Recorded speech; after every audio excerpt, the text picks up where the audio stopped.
6 से 7 जबे मेरे पास लहसुन के थे। 1 इंच का टुकड़ा मेरे पास अदरक का था। ये लहसुन, अदरक और सब्ज मिर्चों का पेस्ट मैंने बना लिया, ये भी इसमें शामिल कर देंगे। एक दरमियाने साइज की मेरे पास प्याज थी, उसका भी मैंने पेस्ट बना लिया था, ये भी इसमें शामिल कर देते हैं। ये 2 मेरे पास टमाटर थे, ये भी इसमें शामिल कर देते हैं। तकरीबन हाफ टेबल स्पून इसमें हम धनिया पाउडर शामिल कर देंगे।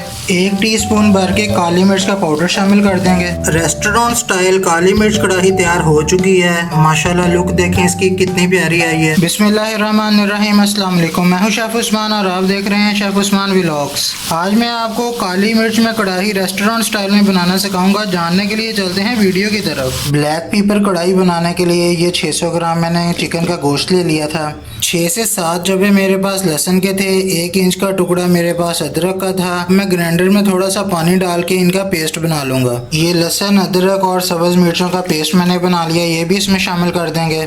एक दरमियाने साइज की मेरे पास प्याज थी, उसका भी मैंने पेस्ट बना लिया था, ये भी इसमें शामिल कर देते हैं। प्याज का पानी हम कढ़ाई में इसलिए डालते हैं ताकि थोड़ा सा कढ़ाई का मसाला बन जाए। ये 2 मेरे पास टमाटर थे, ये भी इसमें शामिल कर देते हैं। मसाला जात में हाफ टेबल स्पून इसमें नमक शामिल कर देंगे। 1/4 टेबल स्पून हल्दी शामिल कर देंगे। हाफ टेबल स्पून लाल मिर्च का पाउडर शामिल कर देंगे। चम्मच की मदद से एक बार इसको ऐसे हिला देते हैं ताकि मसाला जात जौन सा वो मिक्स हो जाए। 2 घूंट मैंने ये गिलास में पानी ले लिया था, ये भी इसमें शामिल कर देते हैं। अब हम नीचे से फ्लेम को ऑन कर देते हैं। 15 मिनट के लिए इसको ढक्कन देकर हम इसको पकाएंगे। 15 मिनट तक ये हाफ डन हो जाएगी, तकरीबन 70% ये तैयार हो जाएगी। इसके बाद 30% जो सा प्रोसीजर बाकी रह जाएगा वो हम 15 मिनट बाद आपको बताते हैं। शुरू में आपने जो सा फ्लेम है वो हाई रखना है। जब एक बॉयल आ जाएगा फिर हम फ्लेम इसका मीडियम कर देंगे। 15 मिनट हो चुके हैं। अब हम ये टमाटर की जो सी स्किन है इसको ऐसे चिमटे की मदद से निकाल देते हैं। टमाटर की स्किन जो सी है वो कढ़ाई में अच्छी नहीं लगती, इसलिए हमने इसको निकाल दिया है। कढ़ाई जो सी है वो हाफ डन हो चुकी है। अब हम इसकी बुनाई का प्रोसेस स्टार्ट करते हैं। तकरीबन हाफ टेबल स्पून इसमें हम धनिया पाउडर शामिल कर देंगे।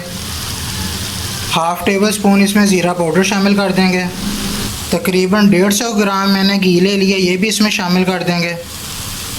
आपने कढ़ाई जो सी है वो ऑयल में नहीं बनानी है। ऑयल में जो सा जायका इतना अच्छा नहीं आता, इसलिए आपने हमेशा कढ़ाई जो सी है वो घी में तैयार करनी है। हमने कढ़ाई की जो सी बुनाई है वो तेज़ फ्लेम पर करनी है और इसको हमने चम्मच की मदद से ऐसे हिलाते रहना है। कढ़ाई का जो सा थोड़ा सा पानी था वो खुश्क हो जाए और कढ़ाई में से घी अच्छी तरह बाहर निकल आए। उसके बाद 2-3 मसाला जात हम इसमें और शामिल कर देंगे। अब कढ़ाई की बुनाई का प्रोसेस जो सा है वो ढक्कन के बगैर होगा। अब हमने इसके ऊपर ढक्कन नहीं लगाना है। कढ़ाई में से घी अच्छी तरह बाहर निकल आया है। अब हम इसके अंदर 50 ग्राम दही शामिल कर देंगे। दही डालने के बाद आपने जो सी चूल्हे की आंच है वो बिल्कुल दम वाली कर देनी है। 1 मिनट के लिए हम बिल्कुल उसी आंच पे पकाएंगे। उसके बाद फिर हम चूल्हे का फ्लेम तेज़ कर देंगे। चम्मच से हम इसको हिलाते रहेंगे। दही डालने का मकसद यही होता है कि जो सी हमारी कढ़ाई है उसकी जो सी ग्रेवी है वो मुलायम बने। 1 मिनट के लिए जो सा पानी है दही के अंदर शामिल होता है वो हमने ख़त्म कर देना है। फिर उसके बाद हमने इसको तेज़ आँच पर दोबारा पकाना है। दही का पानी खुश्क हो चुका है। अब हम इसमें थोड़ी सी दड़ा मिर्च शामिल कर देंगे, ये इसके चस्के के लिए है। 1 टीस्पून भर के काली मिर्च का पाउडर शामिल कर देंगे। ये 2 मैंने सब्ज़ मिर्चें कट कर ली थी, ये भी शामिल कर देंगे। चम्मच की मदद से इनको अच्छी तरह हम मिक्स कर लेंगे। जितनी अच्छी तरह हम मिक्स करेंगे उतना ही हमारी काली मिर्च कढ़ाई में से जायका अच्छा आएगा। थोड़ा सा हम इसमें गरम मसाला शामिल कर देंगे।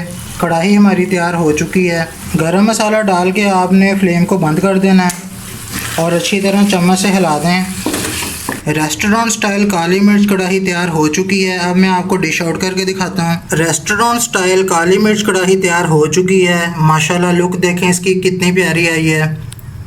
आप भी ये रेसिपी घर में ज़रूर ट्राई कीजिएगा और मुझे कमेंट्स में बताइएगा कि आपको मेरी रेसिपी कैसी लगी है। अगर आपको मेरी रेसिपी पसंद आई है तो लाइक कर दें, कमेंट कर दें, शेयर कर दें और मेरा चैनल सब्सक्राइब कर दें। मज़ीद ऐसी रेसिपीज़ के लिए मेरा चैनल देखते रहिए।